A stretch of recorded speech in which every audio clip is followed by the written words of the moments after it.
di dalam Filipi pasal yang kedua.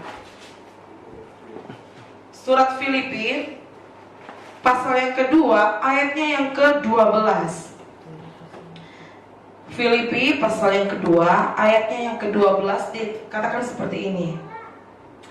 Perikopnya adalah, tetaplah kerjakan keselamatanmu.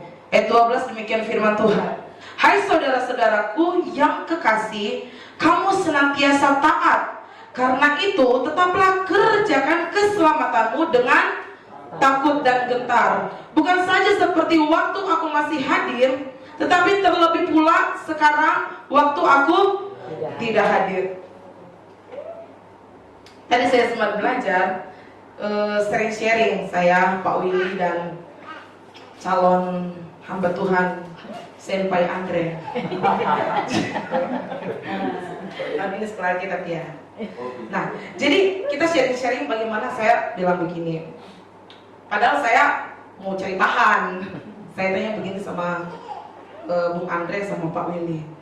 Menurut mereka, apa sih bagaimana cara kita untuk mengerjakan keselamatan kita? Dijawablah sama Pak Willy.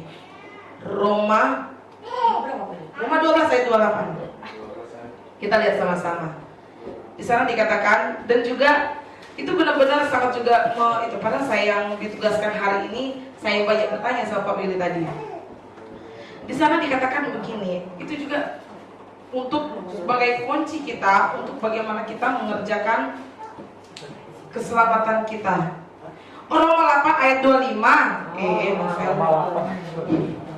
Roma 8 ayat 25. Dikatakan begini, tetapi jika kita mengharapkan apa yang tidak kita lihat, kita menantikannya dengan tekun. 26. Demikian juga Roh membantu kita dalam kelemahan kita, sebab kita tidak tahu bagaimana sebenarnya harus berdoa, tetapi Roh sendiri berdoa untuk kita kepada Allah dengan keluhan-keluhan yang tidak terucapkan. Ayat 27. Dan Allah yang menyelidiki hati nurani mengetahui maksud Roh itu, yaitu bahwa ia sesuai dengan kehendak Allah berdoa untuk orang-orang kudus.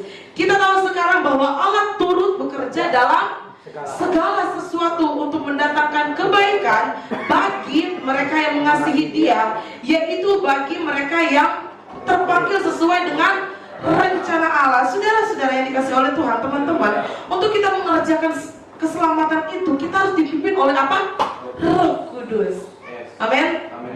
Kita harus dipimpin oleh Roh Kudus. Kalau bisa kita dipimpin oleh kedagingan kita, saudara, kita tidak akan mendapat keselamatan itu. Yang kita sudah tahu bagaimana kita sudah ditebus. Jadi it's okay dong, gue mau berbuat dosa, mau aku begini begitu, mau aku keladi, mau begini. Yang penting aku percaya Yesus, masuk surga. Kata progresif. Tapi kata firman Tuhan tidak. Amin. Kata firman Tuhan adalah kita harus tetap mengerjakan keselamatan kita. Artinya kita harus tetap menjaga keselamatan itu. Kita harus tetap bagaimana memproses kehidupan kita, mengikat kehidupan kita agar supaya kita tidak jatuh ke dalam dosa yang sama. Haleluya. Cara kita mempertahankan keselamatan itu ialah seperti tadi yang firman Tuhan katakan, bahwa kita harus menghidupkan Roh Kudus itu dalam setiap kehidupan kita. Roh Kudus itu sudah ada dalam setiap kehidupan kita. Itu bagaikan ceklekan lampu. Kalau misalnya kita nggak hidupkan, kita tidak mau berubah, kita mau kehidupan kita mau menuruti kedagingan kita, saudara, yang akan kita dapatkan adalah nyala maut saja, bukan keselamatan kekal yang Tuhan sudah sediakan dalam setiap kehidupan kita. Kalau dalam pengajaran sekarang, makanya di pra-remaja saya selalu menekankan dalam pra-remaja bagaimana daripada kita tengok yang video-video itu, dengan melihat hal-hal yang memperbaiki kehidupan kita, daripada melihat-lihat yang namanya Kristen progresif. Itu tidak penting untuk tengok. Saya bilang begitu sama itu. Jadi saya cerita, bagaimana kemarin saya nggak pernah tahu tentang Kristen progresif ini. Waktu saya pelayanan yang di remaja dulu, saya nggak pernah tahu. Terus padahal kan sebanyak hamba-hamba Tuhan terkenal khotbah tentang Kristen progresif. Nah, setelah itu saya dengar dari Bung Andre ngobrol dengan Jerry, Kristen progresif. Nah, di situ dalam hati saya pengen kepo. Ketika saya kepo, saya belum setengah. Kayak itu dalam kayak Roh Kudus berbicara, ngapain kau tengokin itu? Ngapain kau kepoin itu? Itu tidak penting. Yang harus kita menjaga seperti firman Tuhan pada saat ini adalah mengerjakan keselamatan kita masing-masing. Amin. Caranya apa ya seperti itu? Kita harus dituntun oleh Roh Kudus. Haleluya. Mempertahankan keselamatan itu memang mungkin bagi kita itu tidaklah mudah. Tetapi ketika kita mau dipimpin oleh Roh Kudus, ketika kita mau diatur oleh Tuhan, ketika kita mau mengikuti alurnya daripada kebenaran firman Tuhan, yakin dan percaya saudara, kita pasti bisa. Amin. Haleluya. Pasti bisa. Nah, Galatia pasal yang kelima, ini ayat ini sudah di luar kepala kali ya. Galatia pasal yang kelima, di ayatnya yang ke 16 sampai ayat 18 dikatakan begini. Hidup menurut daging atau roh. Maksudku ialah hiduplah oleh roh, maka kamu tidak akan menuruti keinginan daging. Sebab keinginan daging berlawanan dengan keinginan roh, dan keinginan roh berlawanan dengan keinginan daging, karena keduanya bertentangan, sehingga kamu setiap kali tidak melakukan apa yang kamu kehendaki. Akan tetapi jikalau kamu memberi dirimu dipimpin oleh roh, maka kamu tidak hidup di bawah hukum Taurat. Betapa pentingnya kita dipimpin oleh Roh Kudus, teman-teman. Amin. Betapa pentingnya kita harus mengikuti bagaimana jalur alurnya daripada Tuhan itu. Dalam dunia mengatakan lu gak gaul, lu begini, lu cupu. No. Itulah yang Tuhan mau dalam kehidupan kita. Ayolah, kita pergi ke situ, kita ke saya terbang. Apa itu?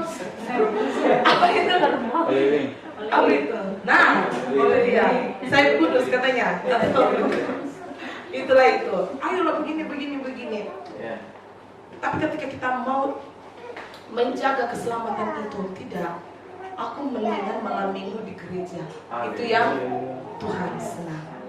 Itulah yang menyenangkan hati Tuhan. Amin. Artinya kita menghargai akan pengorbanan daripada Tuhan kita, Tuhan Yesus. Kita tidak menyia-nyiakan dari pengorbanan Tuhan Yesus. Kalau misalnya kita berpikir saya mau berbuat baik pasti saya masuk surga, itu amal saudara. Saya tidak percaya Yesus, yang penting saya berbuat baik, saya bisa masuk surga. Tidak begitu konsepnya. Untuk apa Tuhan Yesus turun ke dunia ini? Untuk saya dan saudara. Amin. Yang Tuhan mau adalah kita menjaga keselamatan kita. Jangan pernah kita menyia-nyiakan keselamatan itu. Amin. Saya kira percaya setiap teman-teman yang ada di sini adalah setiap pemuda Gafra yang mau terus diperbaharui kehidupannya. Pemuda Gafra yang tetap memegang teguh seperti Lia. Tuhanlah kekuatan kita. Haleluya. Tuhanlah juru mudi kita. Amin. Artinya dialah yang harus menuntun kehidupan kita. Ketika Tuhan menuntun kehidupan kita melalui Roh Kudusnya, kesalahan kita adalah ketika kita tidak mau dituntun. Ketika kita menjadi anak yang bandel, tidak mau mengikuti apa perkataan Tuhan dan firman-Nya. Jangan salahkan Tuhan ketika kita mendapatkan sesuatu hal yang tidak berkenan dalam kehidupan kita, lalu kita mempersalahkan Tuhan. Padahal diri kita sendiri yang tidak mau berubah. Amin. Kita buka dalam Ibrani pasal yang ke-10. Cara yang pertama untuk mempertahankan keselamatan adalah kita harus tetap mau dipimpin oleh Roh Kudus. Amin. Yang kedua adalah 1 Korintus pasal yang ke-15. 1 Korintus pasal yang ke-15 ayatnya yang ke-33. dikatakan begini, janganlah kamu sesat, pergaulan yang buruk merusak kebiasaan yang baik. Jauhilah pergaulan yang buruk. Amin. Kita harus mendekatkan kehidupan kita dalam pergaulan yang baik. Itu apa? Dalam persekutuan doa, persekutuan ibadah. Maka dari itu Ibrani 10 dikatakan begini, ayat yang ke-25.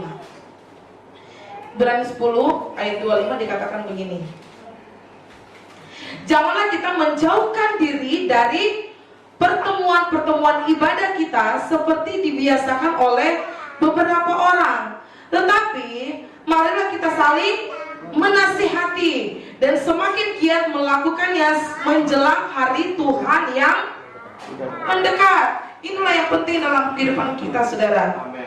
Untuk memang kita mau mengerjakan keselamatan kita itu adalah pertama kita harus taat kepada Tuhan, harus mau dipimpin oleh Roh Kudus, dan itu kita jangan memperjauhkan diri kita oleh persekutuan ibadah. Malah kita harus bergaul dalam kehidupan pergaulan yang baik, bukan pergaulan yang buruk yang merusak kebiasaan kita.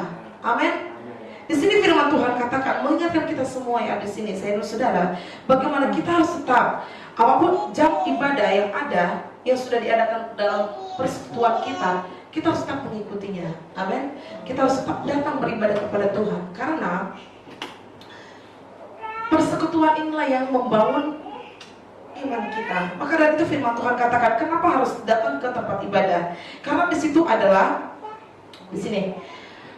Jangan jauhkan diri kita dalam pertemuan-pertemuan ibadah kita seperti dibiasakan oleh beberapa orang, tetapi marilah kita saling menasihati.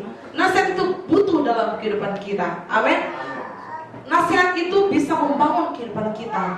Nasihat itu bisa merubah kehidupan kita. Kalau misalnya kita dinasihati terus, mau ngapain aku ke gereja, mau ngapain aku itu, yang penting aku percaya Yesus, yang penting aku itu begini, masuk surganya aku. Di mana ayat itu? Oke, percaya Yesus, tapi melakukan yang tidak berkenan di hadapan Tuhan, itu apakah menyukakan hati Tuhan? Tidak, saudara. Haleluya. Kita tahu bersama Yudas, dia bersama-sama dengan Tuhan. Yang dilakukan apa? Mengkhianati Tuhan sendiri. Jangan seperti Yudas. Amin. Kita harus tetap memperbaiki kehidupan kita, untuk tetap mengerjakan keselamatan kita. Tetap kita harus menjaga itu, menjaga keselamatan itu. Amin. Mengerjakan keselamatan itu seperti apa? Seperti firman Tuhan katakan, memperjauhkan dari pergaulan yang buruk, merusak kebiasaan yang baik, seperti orang perokok, saudara. Ketika orang ini mau berhenti merokok, artinya dia harus menjauhi yang orang perokok.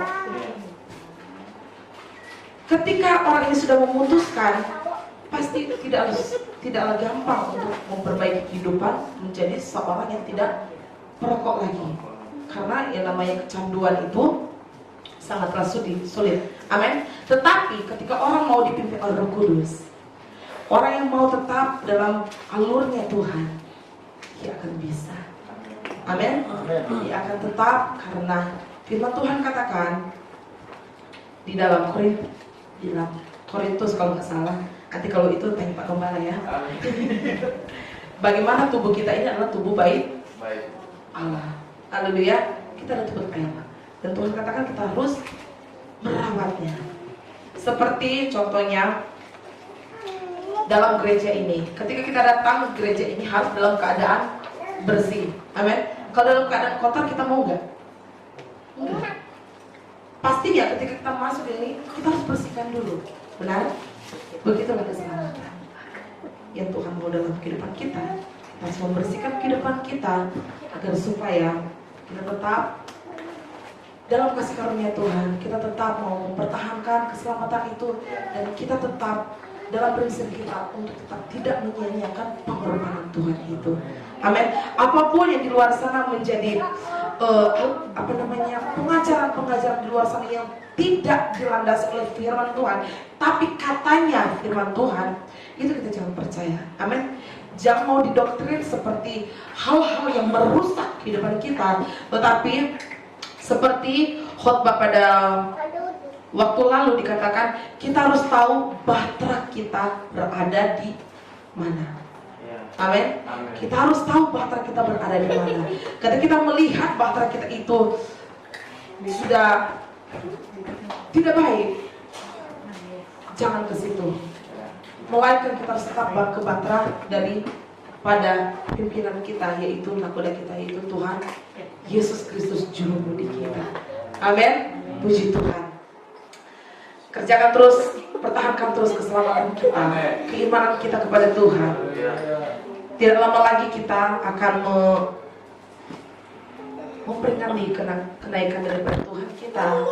Dan tidak lama lagi kita akan mengikuti doa 10 malam. Saudara, ini sangat penting dalam kehidupan kita. Amin. Setiap karunia-karunia di situ akan Tuhan tunjukkan dalam kehidupan kita. Seperti kita tahu bersama, kemarin kita sudah mendengar kesaksian dari Bapak Dipo.